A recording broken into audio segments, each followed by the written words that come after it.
I'm just going to fall into a routine of just being work here and mummy here, work here, mummy here. Like, am I still going to find time to do what I want to do?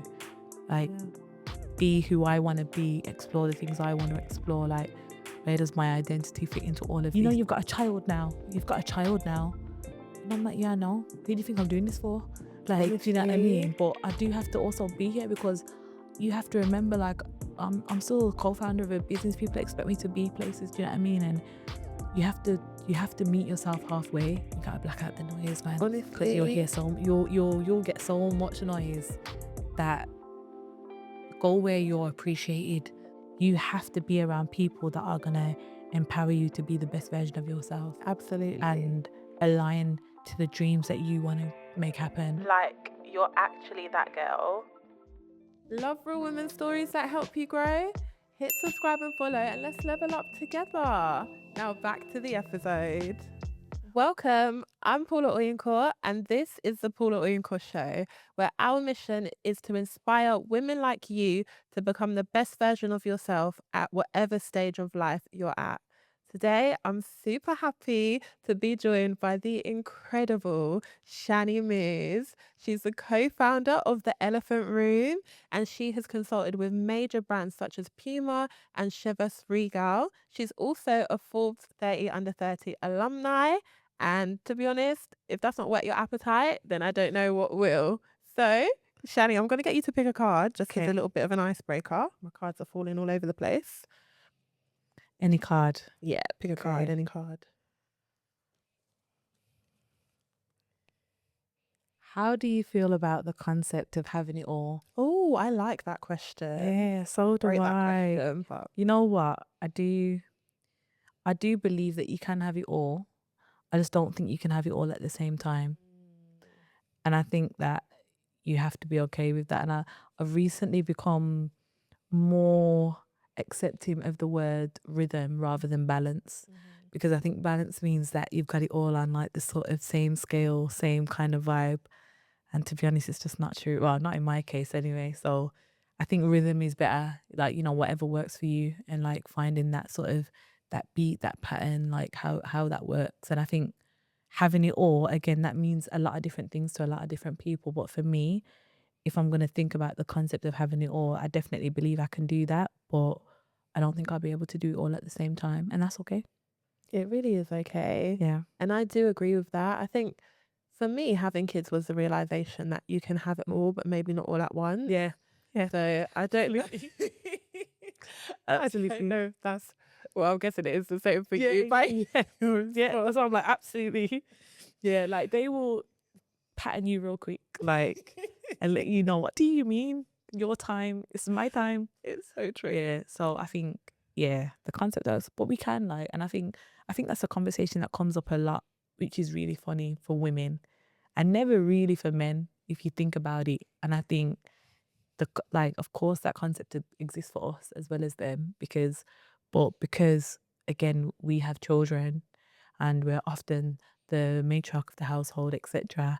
It seems as though that's our only duty. But if you do want to have, like, a career, you want to build wealth and you want to do all them different things, maybe you want to, volunteer and, give in different ways, you can still do all of that. But it's just about prioritizing when and where what feels right for you. Do you know what I mean? Oh, absolutely. And I don't know if it's the same for you, but as much as like having children, it kind of like makes you reflect on life, and it makes you question, oh, like, can I have it all? Yeah. But at the same time, I really feel like for me, having kids has driven me even more to like push for my goals and to push for my my dreams, to be honest, more risk. Yeah, exactly. I think risk is a really great one to just to point out, because it's like a lot of people think stability when you think kids, but actually it's a great time to sort of do the things that you love or do what makes you happy, because actually if you're not doing that,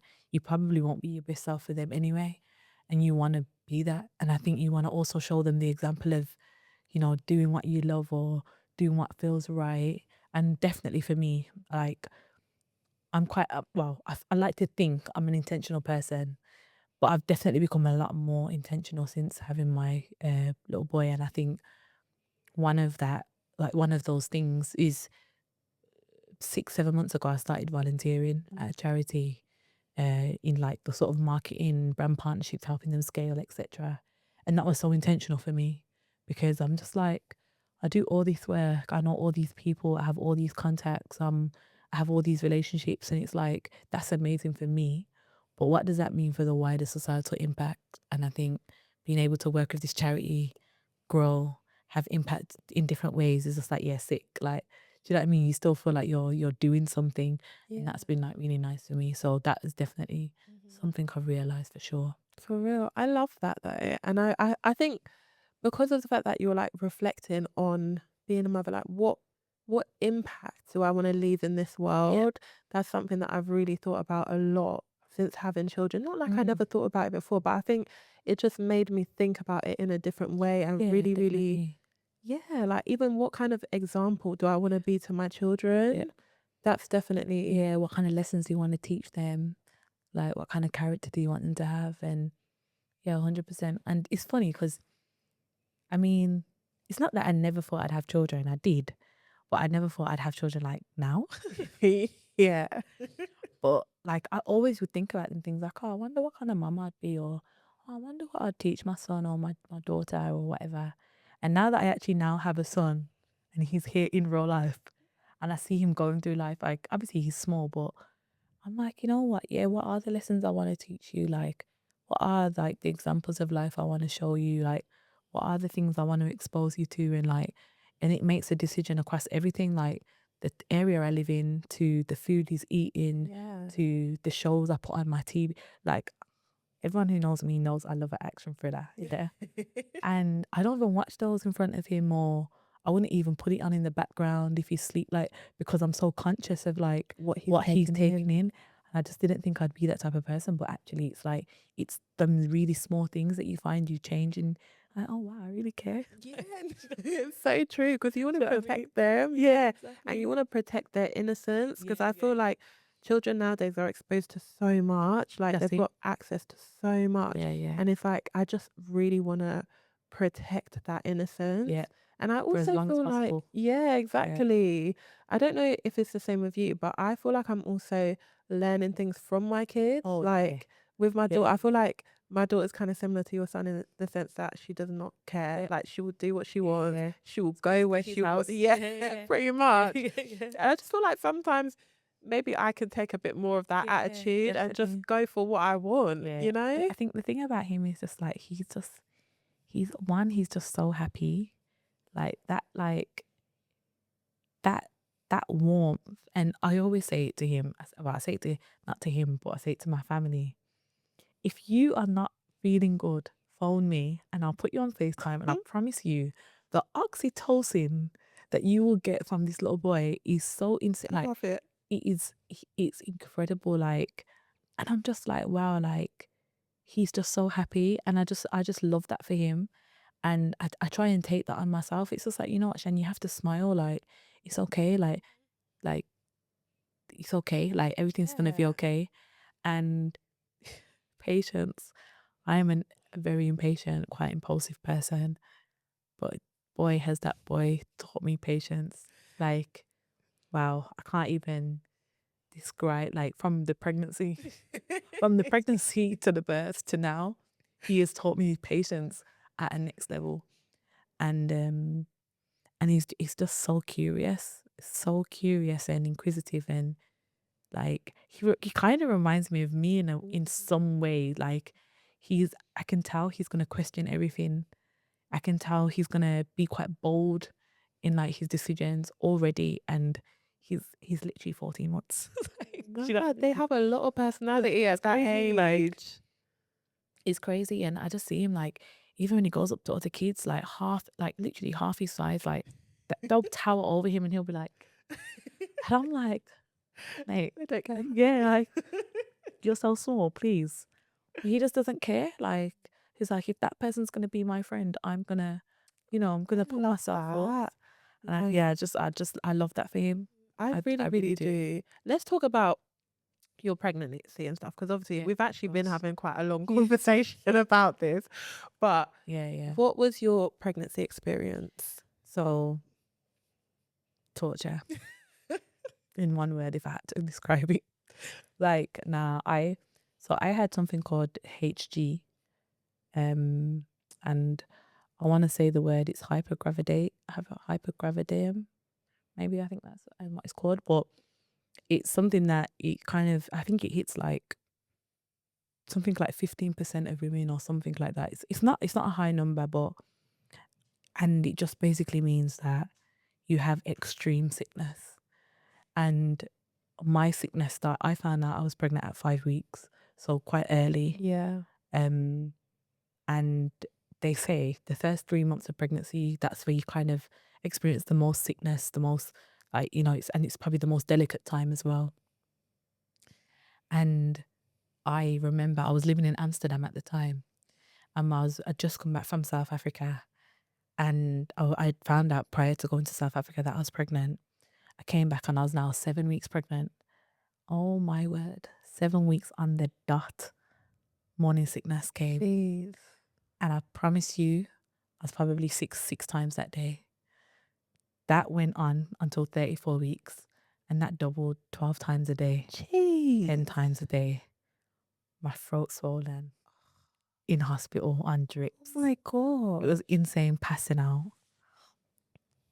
like overproducing on saliva. I had traveled 7 times during pregnancy because I had so many holidays booked: Jamaica, South Africa, Paris, Italy. What were those? They weren't even holidays. Gosh, What was that? so awful. And they were great occasions, but I was so sick. I was wiped out. Like, couldn't eat. Like, literally, blackcurrant juice is probably the water down to the tea. It's probably all that I could. It was insane. Like, I had never seen anything like it, firstly, and I'd only ever read about women's experiences with stuff like that. My friends had never seen anything like it. My mum, my sister, who have all had children, by the way, they've never seen it. Like, they were just like, this is like insane. Like, I remember I was at his dad's house, and again, I was living in Amsterdam when I got pregnant. So I was back and forth for the first 7 months of the pregnancy until I decided to move back to London. And my cousin came to see me. She's like, oh, I'm going to drop you some stuff. Like, you know, I said, okay, cool. I promise you. She was with me for like 2 hours. In the space of 2 hours, she probably saw me vomit like 8 times. Oh my gosh. We talk about it to this day. She's like, I couldn't believe it. Like, Jeez. she was like, and I couldn't do anything either as well. Like, you can't help. Like, there's nothing you can do. Yeah. You just got to ride it out. They give you anti-sickness pills. They put you on that, but it doesn't work. Like, it didn't work for me anyway. And honestly, it traumatized me. Like, I'm still traumatized. Like, I can talk about it now. Yeah, because, yeah. do you know what I mean? And like, when I was quite vocal about my experiences on social media, so I would talk about it, and I did have quite a few women reach out to me, and like, whether it was just offering advice or just offering their like love and light, or whether it be people sharing their same experiences, like, there was always some sort of like encouragement. But honestly, there was nothing that could fix it. Gee, that's It was crazy there, man. It's crazy. And like, it just got to a point where I just was like, you know what, God, I give it to you at this point. Like, it's all up to you. So you want me to carry this child, so I'm going to carry it. But I don't know if I can't do this alone. And literally, I think it was at that point even where my relationship with Christ even also got a lot stronger, because I was like, I literally, like, there were days I thought I was going to die. Oh my God. Like, yeah, it was crazy, like, insane. So, yeah. No, That's that. it's a wild, Yeah. absolutely wild Yeah. Mad. experience. It's crazy. Jeez. And you said that you barely ate during the pregnancy. Barely ate. I couldn't eat anything. No spices. Couldn't even take smells. I literally was having like a cheese sandwich and white bread, which I don't eat, by the way, but for whatever reason, that was it. Maybe some roast potatoes, blackcurrant juice, ice. Like, honestly, like, yeah. What was your labour like? You know what? My labour was a lot better. Yeah. But again, like, complicated, because obviously I didn't eat very well throughout my pregnancy. So Because you couldn't, could you? yeah, exactly. So when I got to 33 weeks, I was not growing, and he wasn't growing, I should say. So they were monitoring me weekly, and we were planning a home birth, a home water birth, and I was so passionate about like home water birth because of all the reading and programs and everything I'd done just on like just black women in pregnancy, to be honest. Like there's so many like stories and uh conversations about black women and being pregnant that I was like, I needed to be as calm, as peaceful, as safe as possible. So that was like my decision that I really wanted to do. Come 34 weeks, they were like, yeah, he's not growing. So if he doesn't grow, you're just gonna have to get induced and we're gonna have to take him out. I was like, nah. Nah. So we're not doing this. But that was the case, unfortunately. Well, not unfortunately, because I had a all right birth, and like actually I was induced, and let's say they induced me at, I want to say it was like 12. And honestly, I was in labor by 2 and he was out by 7. Oh, nice. Like he just yeah, at came. least he didn't play about coming Yeah, out he was- because after what he put you through, No, you better come out it was quick. swift. It was swift. Like I couldn't believe it because I was just like, what? I was like, is this supposed to happen so quickly? It's Just crazy. I feel like I had a very positive experience in terms of like Yeah.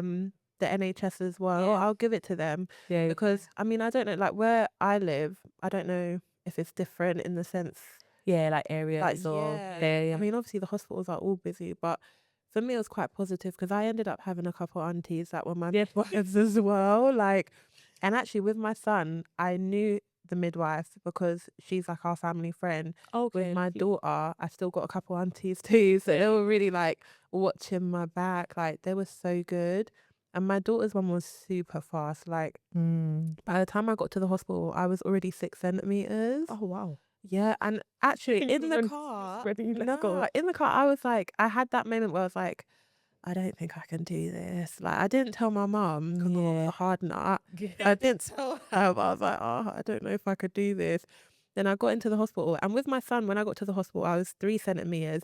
So I was thinking maybe it'll be similar. And I was thinking if I'm feeling this now and I'm 3 centimeters, I think I'm gonna beat someone up because like the pain was going much. Yeah. But when I got in there, they were like, "Oh yeah, you're 6 centimeters." I was like, "Oh, thank you, Jesus, because this pain is too much to bear." Yeah. And then they monitored her, and they were like, because her heart rate every time I had a contraction, her heart rate was dropping a bit. Right. And they thought that it could have been because the cord was around her neck. Right. So they were having like behind the scenes conversations, but I honestly was feeling like, oh, everything's fine. And they brought like a specialist. Literally, I was quite chilled as you can be when you're in labor. Of course. And they brought someone in. They were like, yeah, we'll give it an hour, see where she's at, and then kind of go from there. So they asked me about pain relief that I wanted then. I told them like, just give me everything. I don't want an epidural. Everything but an epidural. Yeah. And then they moved me to the delivery suite. An hour later, I was 9 centimeters, and they were like, I think like you can start pushing. Or they were like, actually, we'll give it 2 more contractions, and then we'll examine you to see where you're at. Yeah. On the next contraction, I was like, I feel something. And my husband looked, he was like, it's the head. I was like, what? And then I actually even asked about pain relief at one point. I was like, oh, am I going to get my pain relief? They were like, oh, it's too late it's for that. too late. So didn't get any pain relief. But when I think about it, I feel like any woman that's given birth, anyway, women generally, we're strong, we're doing great things for real. But I feel like any woman that's given birth is a major thing, whether C-section or vaginal. Yeah, 100%. I think for me, when I realized, wow, like I did this with no pain relief, I was really proud of myself. Yeah, as you should be, like 100%. Wow, And I think it's doable. I think that's it though, isn't it? I think there's a thing where it's almost like you can be proud that you've done it vaginal, no pain relief, push, good. And you can feel good about that, and you can still be proud that you had a C-section. Yeah. And, and it all went okay, and you feel proud that that was a success. And I think that like just there shouldn't be any one is better or over another. Yeah. It's just like, no, I'm really proud of this experience right now because I did that. For Like, do you know what I mean? real. Because there's so many horror stories around birth There is. in general. And the fact that you overcame that and you have a healthy baby is a really beautiful thing that I don't think we should take for granted. So you should be proud. Yeah, no, I completely agree. And I love that you mentioned like there is no easy way out, because we were saying before how actually when you think about the physical impact of pregnancy Mate. and childbirth, Yeah.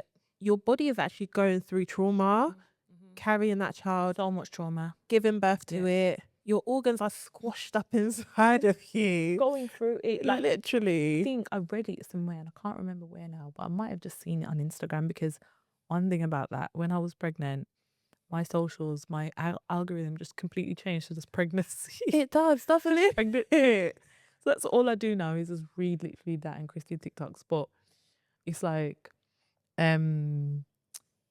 it takes about a year for a woman to even just feel herself again, 2 years for her to physically feel herself again, and 5 years for the body to get back to where it was. And if you just think about that, and like, I don't know what stats are around that or what that looks like, but that makes complete sense to me. It does. Because I'm like, yeah, because for the first 6 months, you know what I'm going through. Never mind the next 6. Like, it's just like, no wonder, like, yeah, like, and no wonder women take year, 2 years off work. No wonder. It's necessary. Like, that makes It's so much sense to necessary. me. So you had your son in 22, didn't you? 23. Oh yeah, oh my gosh. Yeah, same I was age. thinking of my my Yeah, daughter had her yeah, in yeah, 23 as well.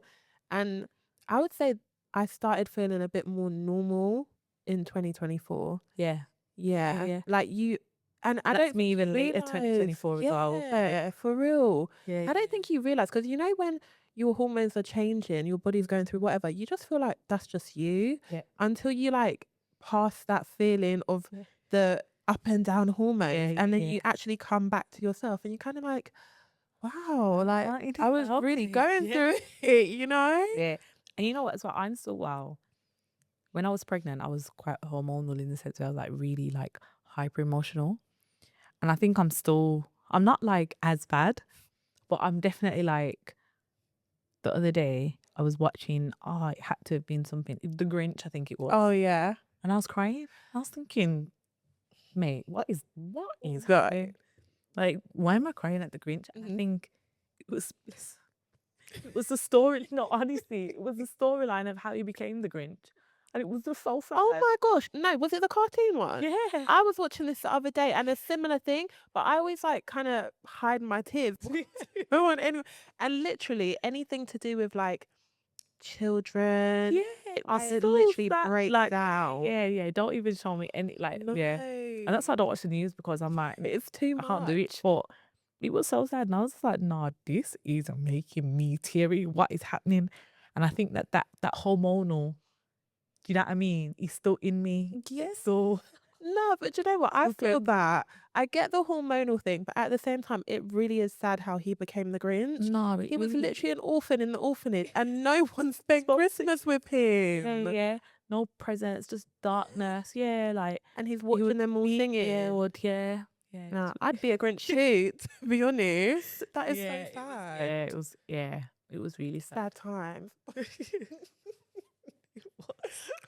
But how do you feel like motherhood has impacted your career? Because obviously you co-founded the Elephant Room, and that you were quite young when you co-founded that, weren't you? Yeah, like 22, Yeah. 22, 23, yeah. So how has it impacted, or how has it changed, if I has? I think so. I would say like because I was so young, firstly, I was still in a very green era, and I'm still quite green in comparison, to be honest, to like some of my colleagues and industry peers. But like, in that sense where I was just doing everything, I was everywhere. I was at an event 7 days a week. Facts, hands down. Like, I was in every community you could think of. I was doing everything. I was putting my name forward for everything. I was volunteering. I was just everywhere. I was working a door. I was teaching dance. I was doing so much. And I think that pace, it was great at the time. Not sustainable so much right now, but what it done for me is that, one, it allowed me to sort of, trial and error, test and learn, and gave me the room to sort of carve out my community and like my tribe and stuff. And I met like friends along the way, different people that I'd met through the industry, etc. And I think what that showed me though is that when I did have my baby, I did feel like, okay, you know what, it's okay, because you've done so much that, I'm not gonna lie, I felt like I was gonna be forgotten. Like I felt like I was gonna go off and have my baby, and because I was gonna have to take a long break, because people wasn't gonna see me active, they'd think I've fallen off. And that was a fear of mine for a while, and I thought, but then like my brother was like, come on, bro, like let's look at your CV. Like let's not come on, like let's not do that. Do you know what I mean? And kind of really gave me like this thing of like, you know what, yeah, like I can do this actually. Like I am okay. Like I will be okay financially. Yeah, like I will be okay with my community. Yeah, I will be okay mentally. Like, and it's made me come back feeling like actually like a lot more excited, a lot more intentional around like the type of work I want to be doing. And to your point, like more hungry around what it is that I'm actually trying to achieve. And I'm really trying to take that with my stride. But I'm not gonna lie, I am also trying to be just a bit present with what I do have right now, and recognizing that like it's like you done that, like you know what I mean, like Yeah. like you really done that. And I think that that's a beautiful thing to be able to go through as a someone who moved from Birmingham, no money, internship, hustling, to someone who is like 10 years later, homeowner, built their career, child. And it's like, oh, you like, yeah, like you deserve, like you did deserve that time off, or you did deserve like that stillness, and you do deserve that time with your son, and like you deserve to be prioritized, and you can take time for yourself in other avenues or other ways in which you think that you can do. And I think that's the impact it's had on me. So I don't actually feel like I have anything to prove anymore, really. I'm still very ambitious, and I want to be super clear about my goals and stuff. And I think with the business and what we're doing and the types of things I get involved with, I'm hoping that that shows through my work about like the types of things I'm involved in and the types of things I'm building. But more time, I'm just happy to be here. I mean, Yeah, I hear that. yeah. No, Yeah. I love that. And would you say, like, since coming back to work and now coming back as a mother, what kind of challenges, if at all you have faced any, have you faced? I think it's that thing about the balance around like, it's the day to day, isn't it? It's like childcare, getting home for pick up, making sure that, even when you're tired and you don't want to do something, you're gonna have to do it because, you're responsible for somebody else. I think to, my point earlier around the early stages, I felt like I was gonna be forgotten. So I did kind of return to it thinking, can I do what I did? Like, can I can I go in and still kill it? Like, am I still gonna feel? Am I gonna be useful? Like, Yeah. valuable? Like, are people gonna see me here and think, why are you here? Or are they gonna happy to? Like, it was so many questions around. Are they happy to have me? But I don't know. Like, so you go for a lot of this thing of like in your mind of where like, uh, what are you trying to prove? Like, do you have to prove yourself? Is it gonna, like, do you know what I mean? And I think I'm kind of coming out of that at the moment. But and then also just the sort of the day to day of like, I struggle with like routine, I should say, maybe. And the idea of doing something the same over and over and over and over again is like, actually, actually fear it. Because I don't like the idea of being like stagnant, because that's how that kind of makes me feel. And I had a lot of conversations with my friends and my family around like, you know, am I just going to fall into a routine of just being work here and mommy here, work here, mommy here? Like, am I still going to find time to do what I want to do? Like, be who I want to be, explore the things I want to explore. Like, where does my identity fit into all of this? Yes. I'm now someone's mum, and then also I work in an industry where I'm quite at the forefront of a lot of things. Do you know what I mean? And I think, yeah, that to be honest, that's still something I think about in my head and think about what is it that I want to be doing? What is it that I want to be doing? Because, you know, that routine, it's just like a constant, like, I want to be able to challenge myself, really, to be honest. And yeah. I think identity is such a big thing Yeah. when you 100%. have a child, especially. Obviously, identity generally is a big thing, but for me, in some ways, I was kind of questioning my identity when I had children as well. Yeah. And I started feeling like I had to rediscover who I was as a person.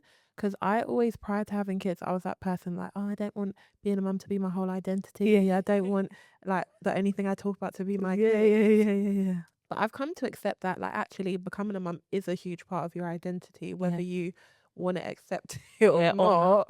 Like it's a big part of your identity. Yeah, you should be proud of it too. Yeah, absolutely. And I think when I came to a realization and I accepted that actually this is a new addition to my identity, but it doesn't take away from who I am as a person. Yeah. So I can still do the things that I enjoy. I can start a new hobby if I want to. I can build my business if I want to. Like you can still achieve the things that you want to achieve. Yeah, definitely. Is it going to be in the same way in terms of like productivity? Yeah. Did it look the same as when you didn't have kids? Probably not.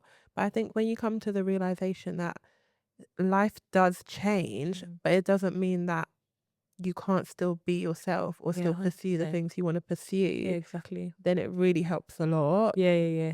I definitely needed that. I think it's that though, isn't it? It's like coming to terms with that understanding with yourself is key, because really and truly you just think to yourself, who else are you gonna have that conversation with? That is a conversation to have with yourself, like, because the only person that it's gonna affect is you, and then it's almost like the reactive things around that is then everybody else, but they're only reacting to how you behave, how you think, your thoughts about how you feel about yourself. And I recognize that a lot in like when I think about it. And I am definitely somebody who used to say the same, like, oh, I don't want becoming a mum to be. I used to always say that. And I think I'm okay though with people knowing me as like Shannie the mum who also does, do you know what I mean? I think that's okay. And I love my baby, so okay. Exactly. Do you know what I mean? Do you know what I mean? For sure. But it's like, I think it's when you actually start to forget yourself though, it becomes techie.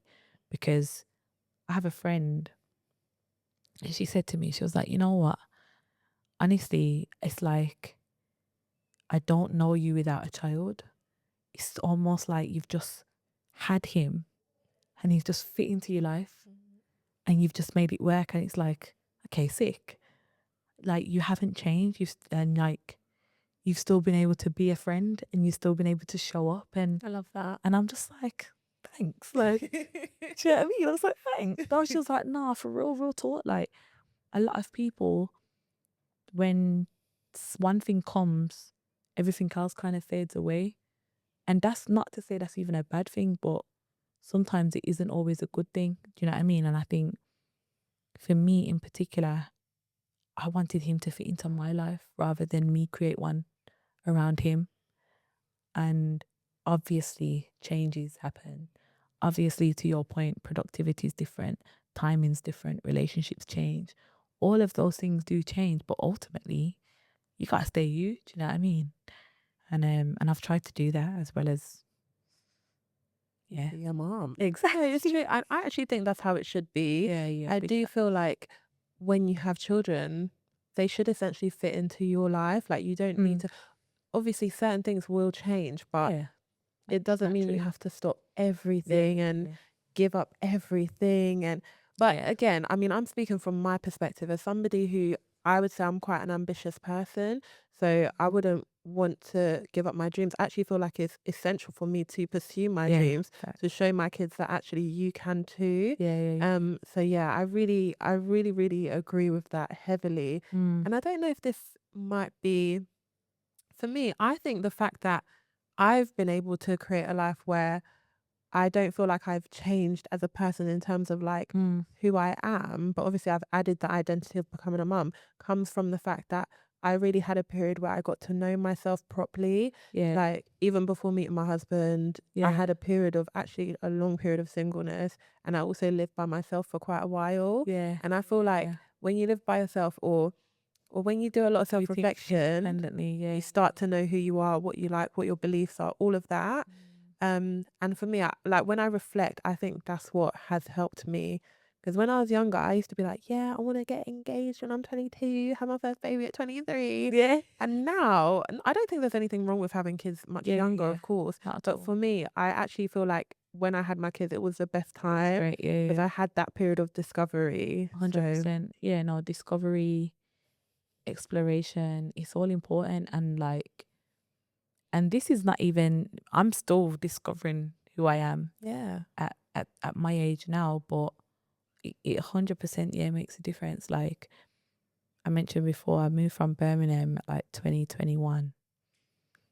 But prior to that, I was at uni. So I moved out around 19 and I haven't been back home since. So that period of being out of my house for like over 10 years, it's giving so much, like, and there's so much you have to just, do for yourself, because no one else is going to pick up and resolve that problem for you. You have to, you do have to problem solve. You have to ask questions. You have to put yourself out there sometimes. And all of those things, like, they also then contribute to like growing your confidence, building your self-esteem, being able to articulate the things that you want or need.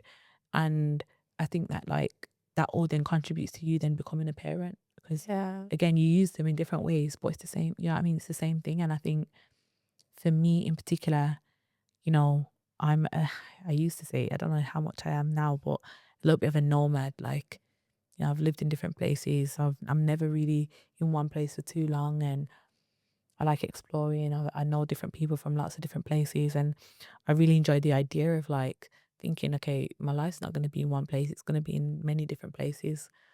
And I did think, for a period, like, ain't no kid's going to stop me. Like, do you know what I mean? Yeah. But now I've got a son who is just going to take that journey with me, and I've been able to explore life enough to know that I still want to do that, but it will just look differently. Yeah. And I can teach him the things that I've learned along the way in a different way. And he'll be, I'm excited for him, because he'll be exposed to things that I never was at a really young age. And hopefully he learns a lot quicker than I do. And I did. And I think that like being able to your point, have that space to reflect, to, it's okay to change your mind. So to be able to make a decision, change your mind without the responsibility of anybody else, whether that be a partner or kids or anyone to rely on you for anything, I think that it's an important space to occupy. So yeah. No, I completely agree. Yeah. You mentioned that you were a nomad at one point. Yeah. Have you traveled with your son yet? Yeah. We've been not to crazy places, but we've been to like his dad's from Paris, so we've been to France a few times. Tenerife, Oh, nice. Yeah. Amsterdam. We've been a few places. Yeah. How's your traveling experience with him been? You know what? He's not bad, Okay, yeah. but at the same time, he was a lot younger. Oh, We haven't been okay. since last summer, so now we only can really go to like cities. We go to Birmingham a lot, but it's only really cities. But he was all right. I must say he was all right, but I don't know how he would do now. Yeah. Because I'm not gonna lie, the last train experience was a bit mad. He was doing the most, wanting to walk up and down the train, Oh, God. not realizing it's moving. Like, but yeah, we've traveled. Yeah. Oh my gosh, kids will test Yeah, you. honestly. It's so funny because like you Mate. just love them so much, but then there's moments when You just like, they're so annoying as well. yeah. Like, oh, to be Yeah, real. big facts. Big facts. What advice would you give to somebody who is an ambitious woman who is trying to juggle motherhood and also the pursuit of her dreams? I think the one thing I've learned and my mantra, which is to this day, is day by day. I don't think that you should put too much pressure on yourself, because if you want it to happen, it will. But that also doesn't come without the work and the sacrifice. So it's okay to go to that event rather than stay home if that's what you think is necessary to build that business or get that client.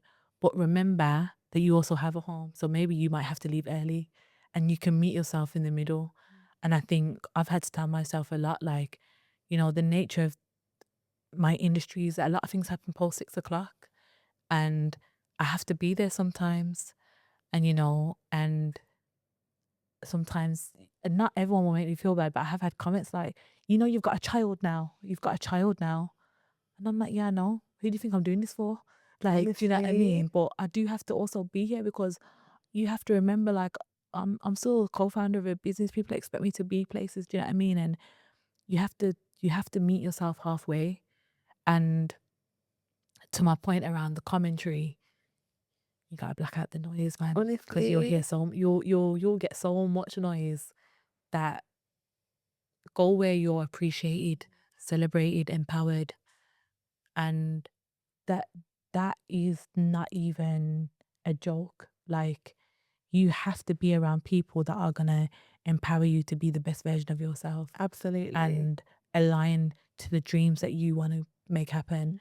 You can't be around people that are constantly questioning your decisions or constantly asking you why, and not because they want to, provoke and understand and are curious, but just because they want to bring you down. It's like there's a difference, and you have to be able to discern that difference. And I think if you're somebody that wants to pursue anything, so whether it be you're climbing the corporate ladder or you want to pursue a business, or maybe it's both, sacrifice is a part of that. So don't be afraid to do those things. Like, no one got anything without sacrifice, and you're doing great.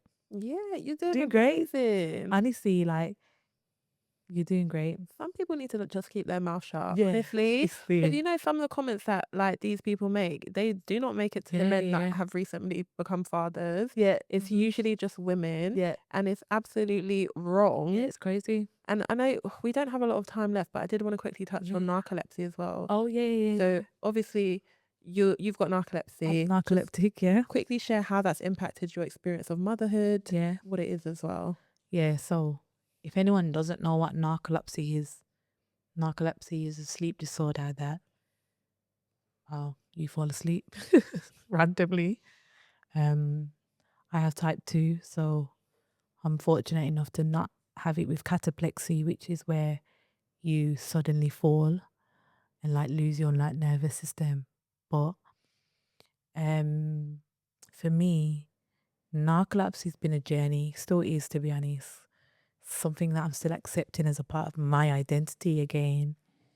I don't know very many people with it, but for the people that I have met with it, they've really helped me and understand and how they cope. And I think my pregnancy, it did have an effect on it, to be honest, because I was more prone to sleepiness naturally because you're tired because you're pregnant. But as someone who can't control their sleep, it was a lot harder to control. So for me, I just had to I had to honestly live and let be. It was one of them ones where I had to just tap out. But the great thing about narcolepsy is that it allows me to maintain my productivity. So, and by that I mean I'm well aware that I can fall asleep at any point, or there's points where I'm probably prone to go into sleep, which makes me hyper aware of the things I need to get done. And I think it allows me to tap into my work and not procrastinate a lot better. Not that I don't procrastinate, because I do, but it does help me manage that a lot better because the thought of just falling asleep and not doing something is probably like, no, I need to get this done. So it has helped me do that. But it's a journey. Honestly, narcolepsy is a journey. It's like, it's not something easy that, you know, like, not a lot of people know what it is, firstly. So even that, you're almost over explaining a lot of the time. And when people do know what it is, some people don't take it that seriously. So they kind of think, oh, you fall asleep, ain't that a good thing? No, Not at any because time. No, not because really. it's uncontrollable. Yeah. So you'd think that in the nighttime I'd just fall asleep and I'd go to sleep. But no, because in the nighttime, if my brain's not ready to turn off and that's when it's sleep time, then I don't go to sleep. So it can also cause insomnia. And I think a lot of people don't fully understand it. And I was actually one of those people. So until obviously I was diagnosed with it Yeah. 10 years ago. So or 9 years ago. But yeah, like, yeah, it's a journey. But it's, yeah. Shannie, honestly, I think you're doing amazing things. Thank Like, you. you're navigating motherhood like a boss, and you're doing big things in your industry. And I can't wait to see how motherhood further catapults you into your purpose more Thank so. I know it's going to be amazing. Oh, likewise, thank you. Are you working on any projects at the moment? And how can people connect with you? So I mean, we're always working on projects, but to be honest, I'm not working on anything in particular right now. However, I do want to highlight a mentoring program that we have, which has been going for 5 years now. We're about to go into International Women's. So yeah, if you follow me on social media, on LinkedIn, then you'll see me posting all about that, because honestly, I think it's incredible. So my LinkedIn is Shannie Mears and my Instagram is Shannie Loves, and my TikTok is also Shannie Loves, but with a double S at the end. Thank you so much. What a queen. Oh. I feel like we need a live audience to be giving people a round of applause. I really appreciate that. Thank you. Thank you. Oh, thank you.